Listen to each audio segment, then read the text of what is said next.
friends. Tonight we are talking Rick Steiner, AEW Revolution, the upcoming WWE Hall of Fame, and absolutely anything else that you would like to talk to Eric Bischoff about. This is the After 83 Weeks After Party. I'm Christy Olson. Eric is here. I've got my friend Steven Adam as well. George will be joining us. How you guys doing tonight? Hey, Eric. Doing great. How's that wave? Yeah, there we go. I like it. I like it. You're ready for the pageant. Whoa, jeez. Power slap. Actually, that is very pageanty. Yes, I think that'll get you to Pageantry. That's very fitting. Yeah, pageantry to power slap. That's right on. 12 months after the Will Smith incident. That's very fitting. Just a nice... Well, the Chris Rock special did drop, so there's that. Yeah. I can't wait to see that. I haven't seen that yet. It's very good. I think you'll enjoy it, Eric. Oh, I know I will. I love Chris Rock. I love good comedy. Yeah. Especially if it's got a little bit of an edge to it, you know, and it draws blood, then I like it even more. Also, the idea that they're now doing live things on Netflix and that that'll be something that we'll be seeing more of on streaming. You know, Eric, I know you're the same as me. Live gets us a little excited. Just a little scarier, which makes it more interesting. Well, we love that, and we are so happy to be live with all of you guys tonight. Our chat is lit already. Josh and Adam, Elite Legends, our podcasters are here. Mohammed, good to see you. All the usual suspects are in tonight. Amer, yes, you can ask Eric a question. Just type it there in your live chat, and while you're down there clicking around, make sure that you hit that big red subscribe button, and don't be afraid when that little bell pops up. Just click all. That way you are going to know every single time we are live with Eric, and you have the opportunity to talk to the man. Let's just come in hot tonight. We are going to throw you this one from Amer, Eric.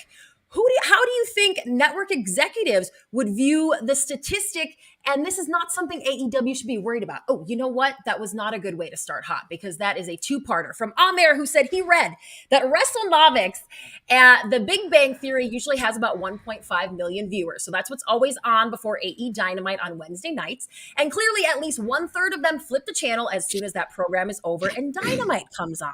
So Eric, the question is, for fuck's sakes with my clicking tonight, you guys. Thank you. What do you think the network execs would think about that statistic? And is that not something that AEW should be worried about? I think generally it's never, ever, ever a good thing going into prime time to drop your lead in by 30 or 40%. So if you've got a great lead in setting up the rest of your primetime evening, and you've got a great number, and then in Big Bang Theory's case, you have a great number, 1.5 million, and the show that follows you, whatever it is, if it drops down to half or maybe a little more than half, it means you're losing 30 or 40% of the audience that they handed you, and that's never good. The idea, theoretically, is to build your audience throughout the evening. That's generally how programmers try to program their primetime schedule, is to attract a big audience and build on it throughout the primetime window. So when you've got a 30 or 40% dip in your build in the middle of primetime, at the peak of primetime, that's not a good thing, generally speaking. This is where you'd have to dig into the 18 to 49 comps. You know, what does Big Bang Theory deliver in 18 to 49? Compare that number to the average 1849 in AEW. Is that an equal drop? Probably not.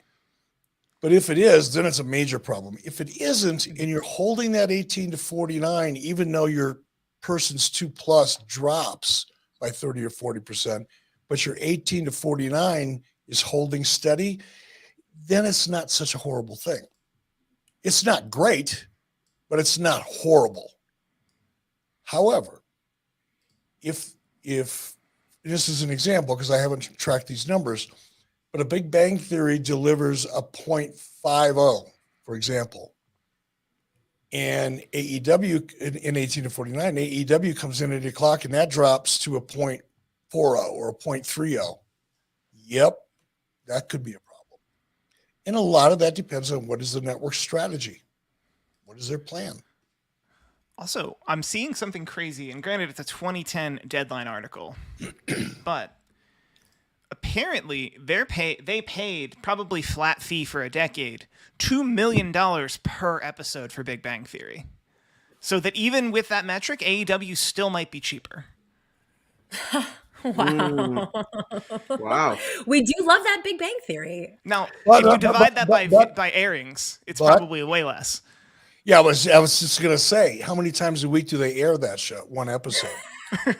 If you're spreading, oh shoot, I'm losing my lights again. If you're spreading you're taking that $2 million episode and you're getting 8 plays out of it throughout the week.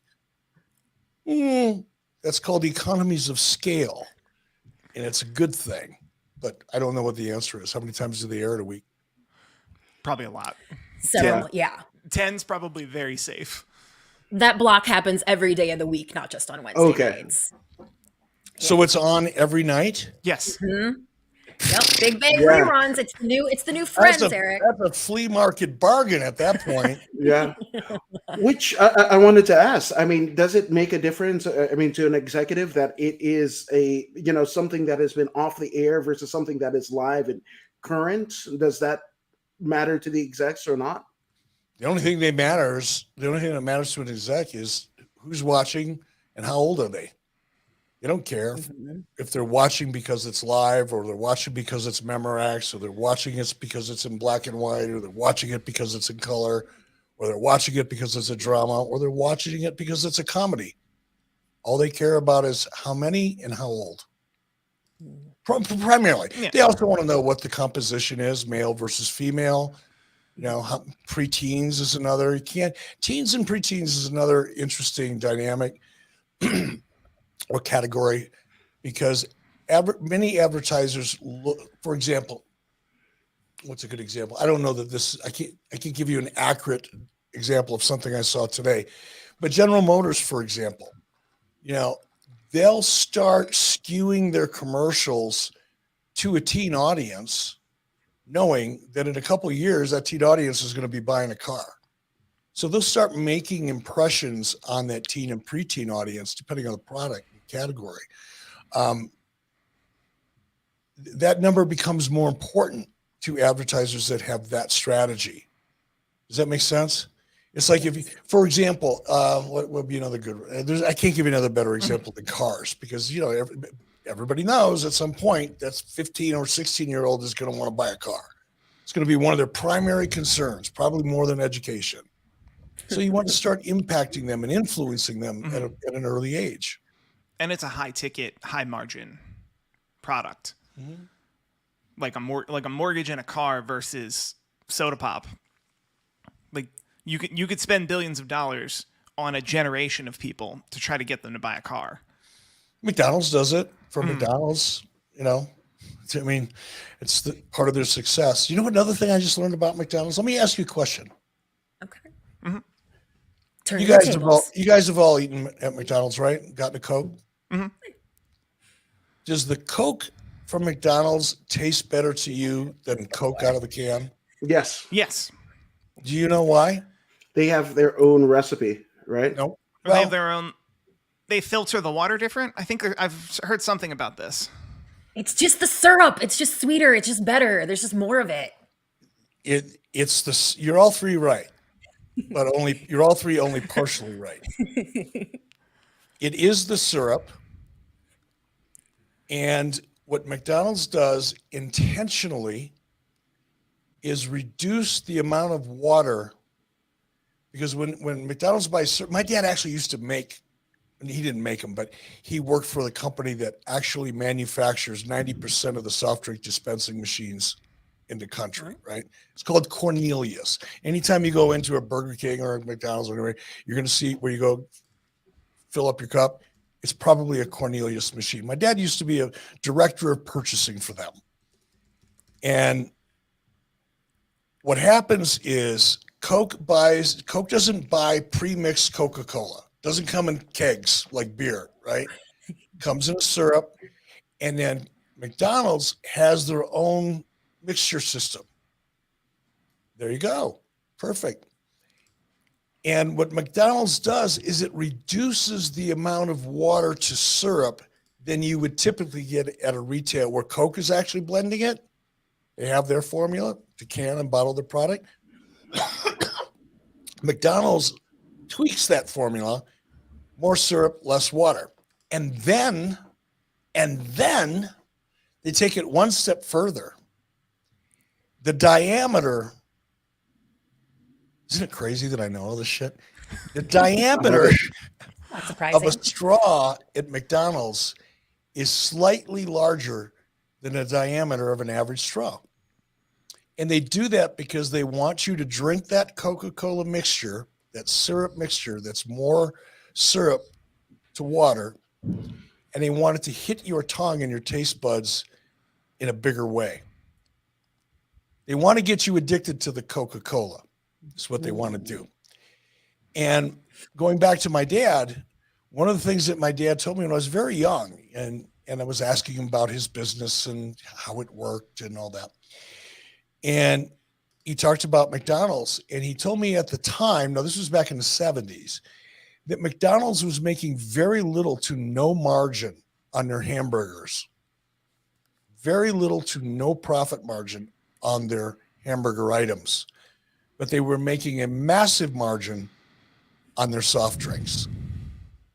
So in other words, the burgers that they were selling for a dozen for $4 or whatever it was, that's just to get you in the door. They're making their money off their soft drinks, which is why they would want you to become addicted to the McDonald's version of Coca-Cola versus anybody else's. So they just sweeten it up a little bit, hook you on the sugar.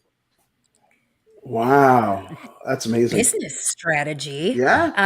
I'm trying to think how we could apply that same theory to wrestling in some way, shape. Well, I think it's broadly, we're talking about business. This is almost an episode of Strictly Business, that we're talking about business and margins. The margins on a pro wrestling show or pro wrestling ticket for the venue compared to selling the drinks. Like deep down inside, high margin, high volume items is what moves the world. Right. And I guess that would be the lesson from today. It's soda and then t-shirts, stickers, digital products. Digital products are great. The cost of goods for a digital product are almost non-existent once you create the digital product. You don't even have to pay for shipping. Mm-hmm. You don't have to make a new widget. You don't have to oil the machine that makes the widgets. You just got to take a picture and send it away. You know, this is a perfect segue while we're talking about drinks and AEW to toss it to this question from Beyond the Script podcast. Eric, what did you think of MGF throwing that drink at that kid at AEW Revolution, which I assume you weren't watching, but that you have seen a clip of? Yeah. No, I've seen it. I've seen a clip. I've heard I followed a little bit of the chatter about it. It's not my kind of heat. I don't think it's money heat. I understand why he did it. And I just don't think you can get heat on kids.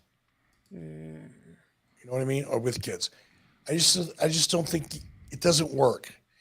And for me, as much as I love MJF's character, I think he's one of the most exciting new pieces of talent I've seen in decades.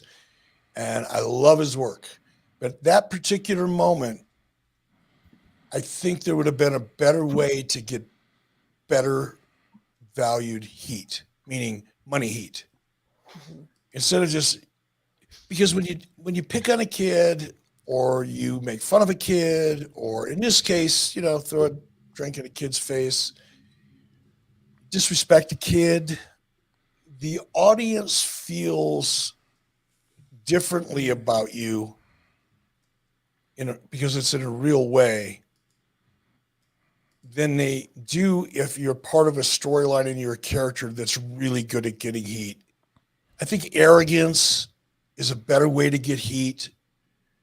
I think like being a chicken shit is a great way to get heat, but being really arrogant while when you're under pressure being a chicken shit heel, that's kind of magic. I just think that outside of the ring, you've got to be a little more selective and pick your shots better if you're going to get your heat using the crowd, because it can kind of backfire a little bit. Virgil hit on my mom when I was 8. He still has heat with me, so just saying. And that's not the first time we've heard that story. So I can assure you all that this truly bothers Adam Woods to this day. 100%. I don't know why you. By the way, hello everyone. Thank you for letting me show up. Let me do a run-in. But I tell Adam all the time, dude, that should be a compliment. I wish people would hit on my mom. I'm just throwing it out there. You killed Eric. Well, welcome George. with that, G Herb. Wow. Virgil hitting on your mom kind of choked me up a little bit. It does. I was gonna say a version of the same thing that Jorge said. It's kind of a compliment in a way. You just weren't old enough to take it that way. I think he was never really a fan of Virgil to begin with, but now it's easier to say like, "Oh, screw that guy. He hit on my mom." No, The more important question is, how'd your mom feel about it? Oh, she ripped my dad on it. I could be a valet for Virgil and be in the WWF. So your that. dad And was the just a one side that note. So My your mom thought dad you was were- the one that was really hot. Yeah, too, but I still carry some of that heat residually, right? But Yep. on a side note, my mom thought you were hot, so I'm just saying. She was right. She had good Of taste. course. Uh-huh. Of course. Good taste. Also, Mom, I've heard that lots of story goodness. I've heard that story about Virgil from other people. Virgil, Oh. like I worked conventions for a long time around 2008, 2009, and Virgil was at a lot of those conventions, and I heard that story more than once. So you're you saying- can get heat on a so you're kid. saying that Virgil was a tramp? I was saying that I think That's a good word. I think a lot of kids were coming over to see Virgil, and then he was hitting on their moms. So Well, yeah, it just makes him human. Yeah, Can't blame him. you can get heat Man on a has kid. needs. You and can I think in get like heat on a kid. 2008, 2009, he was on TV for a brief run with Ted DiBiase Jr. So he was really All right. like, I'm on TV right now. Making hay when the sun shines. Yes. That's all it takes sometimes. All right, let's get to this super chat from Mr. Whisper, a bit of a serious one. Eric, recently on his podcast, Dave Meltzer heavily criticized AEW on their storylines and a lack of consistent arcs. Does it surprise you that Meltzer is now sharing your same critique of AEW? Dave Meltzer doesn't know what an arc is. Dave Meltzer must be listening to Strictly Business and going, Yes. damn, he's right. And then Googling story arc. Good for him. Good for Dave for at least pretending he knows what he's talking about. Well, right. Maybe after getting caught in like something like his recent scandal where he was not too careful about his sources, maybe he is trying to at least give the image that he's impartial. Yeah, that's part of it too. I mean, first of all, he's hooked his wagon to the Young Bucks and the Elite and AEW for the last 3.5 or 4 years. He's been nothing but a surrogate and an obvious one at that. And now it's blowing back on him. The vibe across the internet is generally pretty anti-AEW, and that's just because a lot of people are let down. And this is one of the reasons. You go back to what pissed Tony off when I said it. Is when I first came out, give us a moment. We got to go through them all. well, the first one was He compared himself to Ted Turner, and then No, you but said, that was- okay. that's what caused Oh, it. that was But my- after. that's what caused it. But my comment was, shut up and wrestle. Just shut up and wrestle. Meaning, quit talking about WWE. Quit setting yourself up to be the giant slayer. Quit doing all those things unless you're capable of actually competing. Tony was trying to set the stage for a WCW WWE Monday Night War scenario. He wanted to capture that energy that was created when we were legitimately head to head. So he positioned himself much the same way WCW did, or I did, when we were setting up to go against WWE. And that's fine if you're actually willing to go head to head, but to take shots like that from the sidelines, a little less effective, but it's way more risky. Because if you don't deliver, if you keep telling people that you're a better product and you're not, and eventually enough people start to realize it and then share that opinion, all that banter back and forth and taking shots at WWE, all of that works against you because you built them up by doing that, and then you've let them down. And when you let the audience down, they get very vocal about it. and opinionated. And that's why I told Tony back then, or I said it publicly, not to Tony, but hoping he would hear it, is shut up and wrestle. Just do it. Don't talk about being better. Just be better. Because as long as you're focused on talking about being better, you're not actually being better. And I got a lot of heat for saying things like that, because I've also, in the course of the podcast and things like that, I've said basically the same thing in different ways, but same thing. And, the feedback is, oh, yeah, but you did it. Well, no, that's because I actually did it.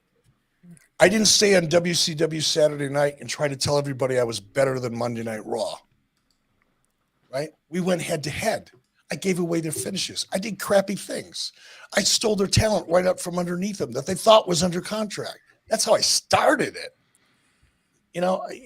That's a real fight. But if I would have stayed on WCW Saturday night and just kept taking shots at them, would anybody take me serious?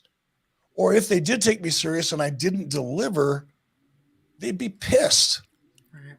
And that's what's happened. Anyway. Well, now we know where the Sal Bandini character verbiage came from in Ready to Rumble. Shut up and wrestle, right?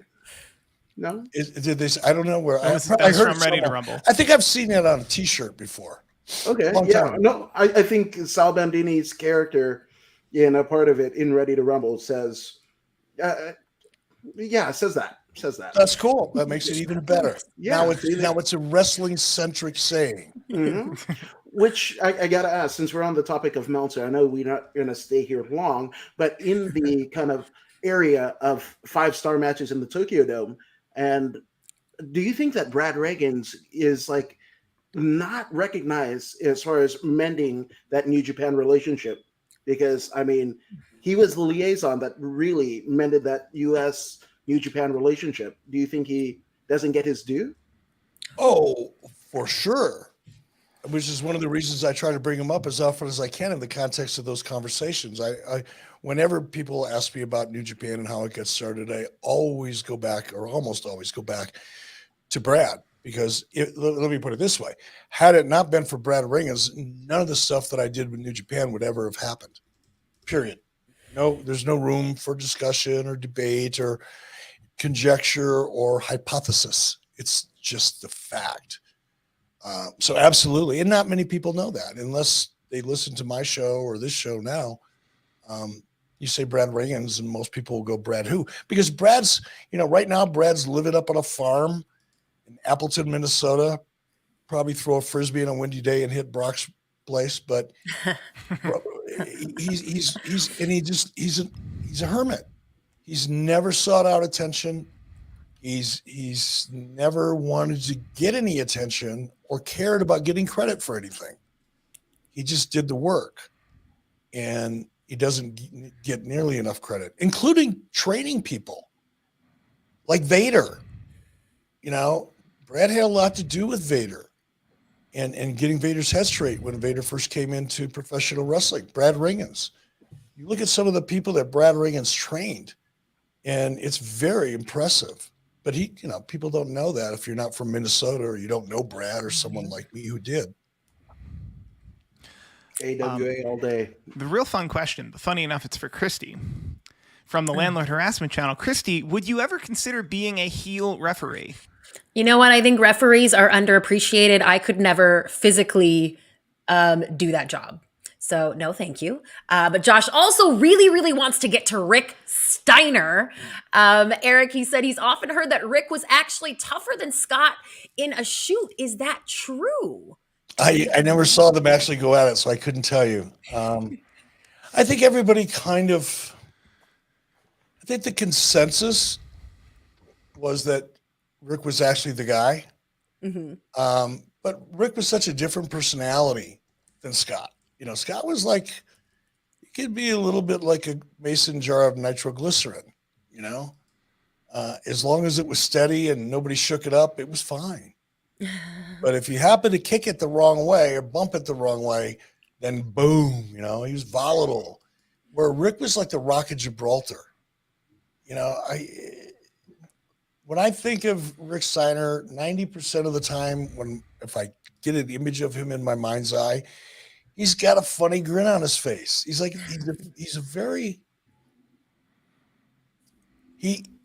he has an almost childlike sense of humor. You know, sometimes the littlest things can just set him off, and he kind of half giggles about it. I mean, he's a monster, right? He, tear a car door off a Cadillac, but he kind of giggles, and he's a funny guy, where Scott is like the opposite of that. And I think part of that was also that when there were situations where somebody had to calm Scott down, it was almost always Rick. Mm-hmm. And that happened pretty quickly, and not in a, aggressive, physical way or anything. It was just like when Rick came over, okay. It's kind of like if you had a brother or sister and you were smacking each other around when you were a kid, and then Dad walked in the room, looked at you wrong. Oh, okay, I get it. And I think that's probably why people felt that Rick was actually the guy. What about Rick Steiner versus Rick Rude for real shoot fight? Josh wants to know, who do you think would win? I don't do that. I don't play that game. You never know on any given day. It all depends. Are they on firm ground, like in the dirt on a dry day, and Rick Steiner has his footing and then can take advantage of his wrestling skills? Or are we out on the street in December and there's patches of ice around and Rick's kind of trying to get his feet underneath him and Rick Rude lands a right hook? I don't know. Either way, I want you to do the commentary for that shoot. I could make that sound exciting. Yeah, no, 100%. Which, I mean, on the topic of that, right? I mean, I'm always fascinated with like shooters, and especially now that MMA has, for the past 30 years, dominated pop culture, right? So you were talking about Rick Steiner kind of being in your top 5, right? We've had legendary tough guys. We've had Ming, Orndorff, Vader, Harley Race, Rick Steiner. Do you have a top 5, or are those guys in your top 5? I mean, I don't. All of them, I'm Vader, not so much. I mean, but I mean, he was a big, imposing, physical guy. But we saw Paul Orndorff Vader situation. We know how that turned out. Yeah, you can't have Paul Orndorff and Vader in the same breath when describing tough guys. No, it's for sure. But Rick Rude was a legit, tough guy. But so was Rick Steiner. Brad Rheingans right there. Brad Rheingans, again. Let's talk about Brad. 1980 Olympic Greco team. I think it was Greco. 1980 Olympic team. Brad Rheingans made that team. Jimmy Carter canceled the Olympics. Brad Rheingans made the Olympic team, and would have gone on to compete in the Olympics and would have probably done fairly well in his weight division. He was at the top of his game back then. But Jimmy Carter canceled the Olympics, so Brad doesn't have that Kurt Angle, when Kurt Angle got a gold medal, that's a whole different level of holy smokes. But just making the Olympic team is a pretty massive accomplishment in and of itself. Winning a gold medal is like next generation. But Brad would have been right there. Haku, obviously, in a bar situation, but I don't think Haku was he was just an amazing, badass human being that came out of the oven that way. No disrespect to the ovens or with the women that have them, but can I even say that now? You can say anything. I think that was okay. Good. That's good. The bun in the oven is a pretty common and acceptable even in 20. Oh, but somebody's going to be triggered by that. Nah, I like it. I'm sorry. There we go. No, I mean, Did you guys see? Oh, I'm gonna set this YouTube channel on fire. You ready? Did you guys see yesterday? It was National Women's Day. Yes. And Joe Biden and the Secretary of State, I think, actually gave an award, a woman's award, to a guy. Yeah, I saw something. Sounds about right. Yeah. Is that weird? Now, is it me? Am I just so backwards that I don't see why that makes sense? No, you're not. I think probably the intention there was like, oh, let's pat the back of a man who actually helps women, because that is so unheard of and the way that we want to move. How does a man pretending to be or dressing like a woman and identifying as a woman, how does that help women? Oh, it was a transgender person. Yes, I thought no, 100%. Yeah, Okay. and I Okay, think that does change things. Yeah, and I think the first kind of story that happened was Caitlyn Jenner basically being ESPN's Sports Woman of the Year, and I think that was like the first thing that got thrust into the limelight. But yeah, I mean, it is what it is. I mean, if I was a woman, I'd be hot. Ooh. No, I Like mean, that? not like that. Not like Okay, your I was- mom. There's an like app for that. that, I'm sure. There's an app where you can Eugene's- check to see if that's true. Anyway, let's not go any deeper into that because I Right. know I'll say the wrong thing. Yeah. Well, Okay. I didn't actually know that happened. So you know what? Yeah. If you are Did you interested know in that- that, did you you go know and do that your the research US and form your opinion. Did you know that the U.S. Powerlifting Committee has approved men that identify as women to compete against actual women in powerlifting? Yep. I didn't know that either. Mhm. See, this is how I don't get pissed off about stuff. Yeah. There you go. Because you're not a female Or- powerlifter. Of Or course how you're I'm a not sports also swimmer. out there crazy supporting things. or swimmer. You know, because I mean, it it doesn't is what affect it me is. directly. Well, going back to the Brad Rheingans, Thank you not for that. making that. I mean, basically not getting to go to the Olympics, right? Vern Gagne was an alternate for the U.S. Olympic team in the era that he should have qualified. Do you think, just beyond the prowess, that maybe endeared Vern to Brad a little bit more? I mean, Minnesota almost made it to the Olympics and just a complete and utter badass on the mat. Do you think that kind of forged the relationship between him and Brad? Well, Brad was a standout wrestler in Minnesota all throughout high school. And that's where I first met Brad. Brad was the captain of his wrestling team, and his wrestling team and my wrestling team often competed in the regional tournaments. And that's how I first became to know Brad. So Vern was well aware of Brad before he even went to college or made the team or alternate. So I think that relationship pre-existed. Brad, but certainly Vern absolutely respected amateur wrestlers. Absolutely respected amateur wrestlers. Yeah, because I think in terms of he sponsored a litany of what could have been talent, but definitely Patera and Rheingans kind of stand out to me as two of the people that he sponsored throughout their career. Yep, I agree. So, speaking of some while of these we're- guys, or did I just? Okay. Oh, go ahead. You have the question up. While we are going way back, Tyler has one about AWA for Eric. Is it possible that there are still any of the old AWA offices still around? He wants to go visit them. He thinks that would be a great visit for a wrestling historian fan like himself. You have any insider info there, Eric? Yeah, I went looking for it a couple of years ago. I was in Minnesota, did? doing family, whatever, and I thought I'm going to take a ride over there, and it's no longer there. You know, it's. Do you have there's an address? Sorry? Do you have an address? We could pull up Street View. Ooh, I don't. For some bizarre reason, try 12801 Highway 12, Golden Valley. Ooh. If that's actually it, I'm going to fall out of my chair. Oh, please be it. We're really testing you now. I don't think it Please be is, it. but it just stands out of my mind. But what it was originally, it was I think it was a church. Okay. But it was a very modern, like single story. There was offices, and then there was a church, the actual church off to one side. That became a TV studio, and whatever the other stuff was became the offices. Nope, that's not it. Don't think. No, not at all. Looks like home. Maybe it's. I was gonna say it looks like Christy's backyard. Yeah. Right.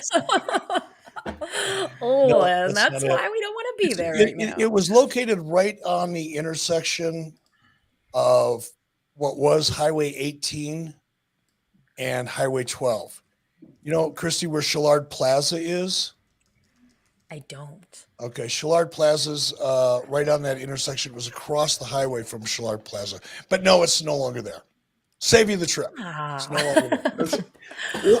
I just think it's kind of crazy, right? AWA in a church, the old Crockett offices was a convenience store, and then now you've got in modern times you got Titan Tower. You have held an office in the CNN Center, so it's just kind of crazy how big it got within maybe a couple decades of what wrestling got to be. No doubt. And look how big it is now. I mean, Yeah. they were actually WWE, I think, had purchased the building that they're currently moving into, and I think maybe starting to reconfigure the offices while I was there in 2019, and they're just now moving in. But when you come pulling into Stamford, it's one of the first impressive office buildings you see as you start pulling into town. Wow. So they are moving into the new place actively. Mhm. I think I read the other day that they're starting to transition over there. Yeah. Okay, cool. Because I think 2020 slowed them up. Right. Nicholas Blake, speaking of your time in the WWE, Nicholas Blake wants to know, how come you stopped dyeing your hair? Because I hated it. I just hated doing it. My hair doesn't grow as fast anymore. Look, I'm showing you. It doesn't grow as fast anymore, and it's actually starting to thin out. It's not as thick and coarse as it used to be and heavy. But my hair used to grow about 1/4 of an inch a week. Ooh. And it's been this color for, I don't know, since I was 30 some odd years old. So when I dye my hair black, it looked great it didn't look great for a couple of days, but it was black for a couple of days. But because my hair grew so fast and it was so heavy, it would always part either down the middle or to one side, depending on how long my hair was. And I'd have this silver streak going down the top of my head. It looked like Pepe Le Pew, the cartoon skunk. So I'd have to keep dyeing it like every 10 days. And here's the thing. When you get older, now when I was in my 30s and I dyed my hair, it was okay. It was not, it didn't look weird. And 40s still didn't look too weird. But by the time I got into my 50s, and certainly now, if you saw me walking around with jet black hair from across the parking lot, you would look at your significant other and say, look at that asshole. Nice his hair. He looks like a bad version of Elvis Presley. Oh, wow. And I don't want to be that guy. Yeah. Which, I mean, staying on the topic of hair, right? Obviously, the reaction of Vince McMahon when you got your head shaved back, that was amazing. But Vince McMahon has some new hair on his body, a mustache. Oh, yes. Yeah. So, what do you think about Vince's mustache? Have you seen it? Anybody would ask me that question? Yes. I've been doing interviews for so long. And every time I do an interview with someone, they say, I really hope I'm going to be able to ask you a question that no one has asked before. And in my mind, I go, Good luck. with that. But Adam, you just did. Oh, God. You just asked me a question no one else has ever asked Yes. me, nor would I have taken $1 million bet that anybody ever would. So thank you. What do I think of it? I haven't seen it. Oh, you haven't seen it? It's Come a on, fake, Steve. Adam. It's There a are too fake. many. There aren't any real photos out yet. Oh, All right, so this piece of news came from the reports that Vince was actually in Gorilla throughout the Raw taping this week, which I think is, equally as interesting as his new facial hair. Eric, are you surprised to hear that he's back there in Gorilla? No, Vince loves this stuff. This is Vince's DNA. This is so much a part of who he is. It doesn't mean that he was calling any shots or having any impact or influencing anything. He was just sitting there in Gorilla because that's what he's been doing for the last 40 years. And I'm sure he misses it. There's a part of this he's going to miss if he were to walk away, which I'm still not convinced he is. But if he is, if I'm wrong, and he is walking away from it or will at some point, you can't walk away from something that's been a part of your chemical makeup, physical makeup, both, and just go on about your business. He's always going to want to come back and put his toe in the water or be around it or have a reason to sit back in Gorilla. Man, that's It's human nature, and there's nothing wrong with that. And it certainly doesn't surprise me that he's doing it because he can. It's still his desk. It's still his gorilla position. And I'm pretty sure that Vince is of the frame of mind that as long as it's my gorilla position, and if I'm in the mood to sit in it, excuse me, would you please move over? Because you're in my seat. Yeah. Well, we can imagine that he may or may not have some say in who will be inducted into the WWE Hall of Fame this year. That'd be an We're interesting getting question. there. Yeah, no announcements yet, but Mick Foley did say today that he has heard from someone he hasn't talked to in a long time. And that person asked Mick to induct him into the Hall of Fame. I Do love a you good want to tease. join the internet in guessing who that might be? Is Terry Funk in the WWE Hall Yeah. of The Fame? Funk With his will- brother. with his brother. So the Yeah. Funk brother, he could go in separately. Maybe. But I don't think he's like even able to. Yeah, There's- he's not in a good.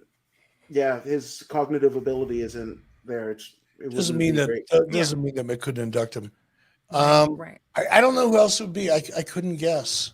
There's a lot of speculation that it could be The Rock, Yeah, No. yeah. but I think people just really, really want to see The Rock at WrestleMania. It's wishful thinking. could it be that? I mean, maybe you could convince me somebody threw that idea up in the air and it stuck. I could see that. I Who else? mean- What are the other guesses? So for me, I'm gonna say that Orton is out with a really bad back injury. Maybe we just had the Triple H retirement at the last Mania. Maybe Randy's prognosis isn't great, and it's Randy basically having Mick induct him.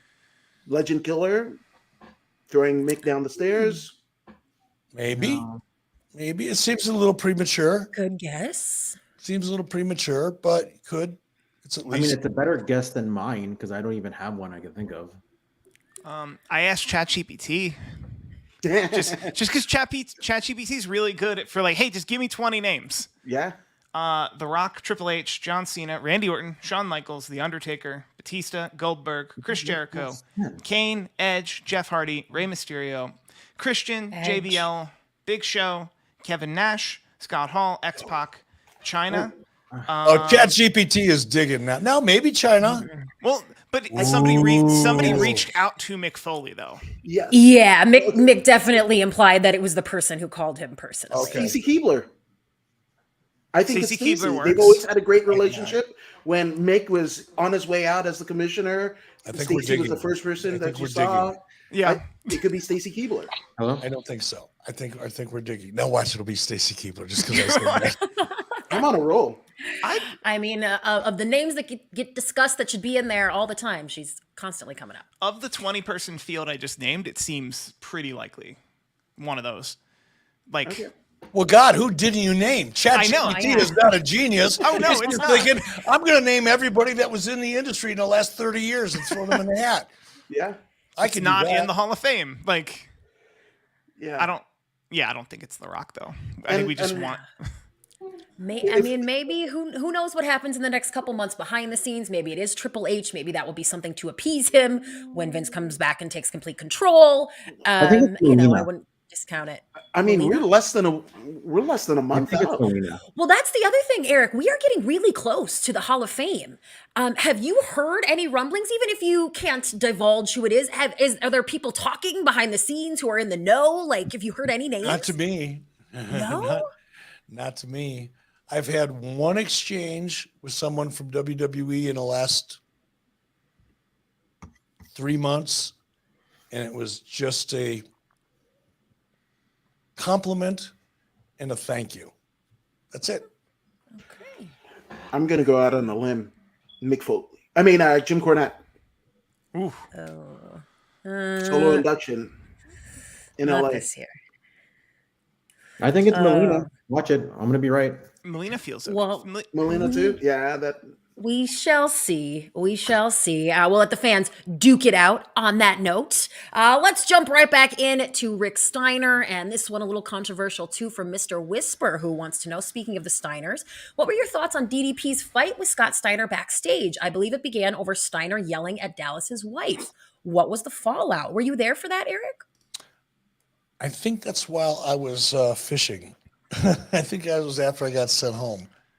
I'm pretty sure I wasn't there. But, you know, I'm sure that wasn't Page's choice. I'm sure he would have liked to have had a different choice to make than that one, but he didn't have another choice, and Page did what he had to do. He had to stand up for himself and his wife, and I'm just glad that it didn't turn out bad for him, because it could have. Page is capable of taking care of himself. He certainly was back then. He's kind of a street fighter. He grew up, blue collar kid in Jersey, and a big one. And he was nobody's pushover, but he wasn't Scott Steiner. So that could have ended badly, and it didn't. So that's how I feel about it. I'm just grateful that it didn't. that it wasn't worse.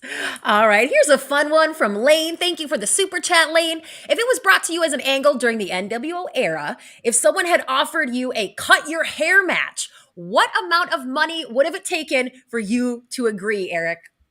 How much is that beautiful head of hair worth to you? Not that much.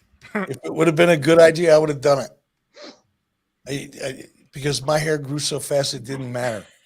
Even now, my barber loves me here because I don't really care.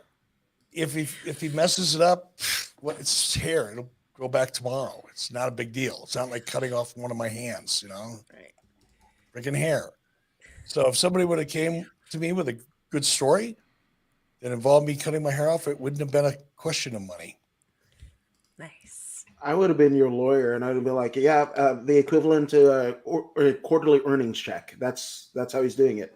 I'm just saying. But when I worked at WCW during that time, I was being paid as the president of the company, not as talent. So I didn't have any talent options. I didn't get paid as an executive and be paid to be on TV. I didn't own any of my own licensing rights. I never got a nickel in merchandise because I was being paid as an executive. So you never received $1 from one of those Bite Me T-shirts? Nothing, not a nickel. Wow, interesting. Clearing out It's not interesting. It's sad. I could have negotiated for it, but I didn't know enough to do it. I'm just saying, man. The Landlord Harassment Channel clearing out some super chats. Did Rick Steiner ever get pissed about a storyline or about creative in general? Oh, I'm sure he did. But as I said in 83 Weeks, Rick was a pro. I use the term pros pro all the time. There's a lot of people who are professionals at what they do, but there are a select few who rise above the crowd in terms of their professionalism. And Rick was one of those guys where I'm sure there were times when he was asked to do. I'm sure there were times when he was frustrated. I think I remember talking to him about some of those times during the Bill Watts era, for example. Very, very unhappy with things, but he was getting paid. He did the work, and he didn't. If I never saw him sell it, I probably had conversations with him about it for sure. But I never saw him get angry or draw a line in the sand or get crazy over it. It's just always, when he had a question, if he had an issue with something, you just have a conversation about it. But I never saw Rick get animated. All right, we are going to take this last one from Done Digitals, and then we are going to go on to our super private after party for our ad-free shows, friends. So this one from Done Digitals, Eric, do you think Impact would do better being on a channel with a bigger reach? Is that all it is? They just need a more popular channel? Well, it's not the only thing. But it would help. No question, But the production would also have to increase with the platform. And Impact is still in that TNA zone, meaning producing a show, a wrestling show in a soundstage. It wouldn't matter if you're on NBC. Nobody's going to take it seriously.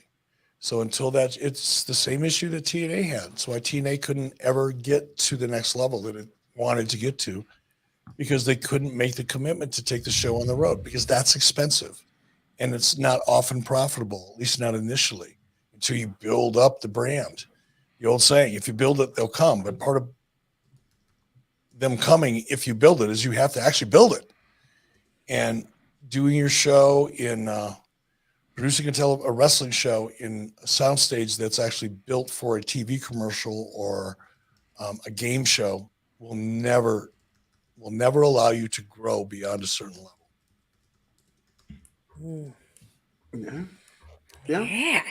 Well, you guys still have got your questions coming, but we are done here on the 83 Weeks channel. Thank you so much if you've joined us live on YouTube. Don't forget to subscribe and turn on your notifications.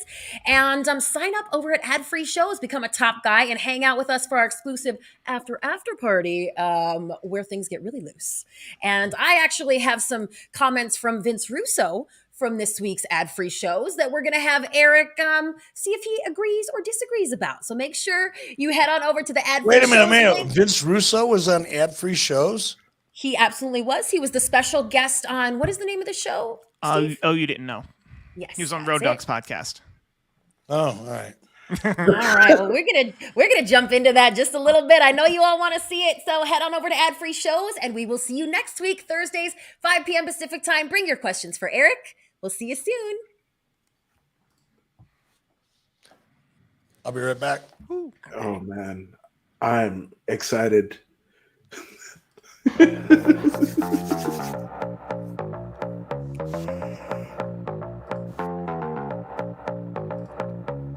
Right on, please.